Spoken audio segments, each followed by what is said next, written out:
Want to know how to collect your rewards through achievements in CoinMaster? Well, no worries. In this video, I'm going to show you an easy step-by-step guide on how you can do it. It's super simple and under a minute, so let's go straight to it.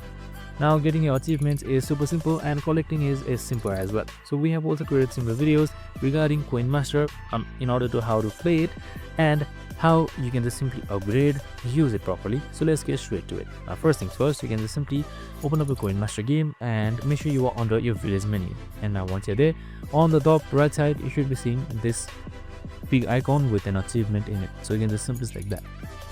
So now once I've looked at it, here should be seeing your achievements and that you have completed. So you can just simply correct it by selecting correct right here, and your achievements and your rewards will come up. And that's it, super simple and easy. I hope this video helped. If it did, make sure to like, subscribe and tune in with us for more of these videos. See you in the next one.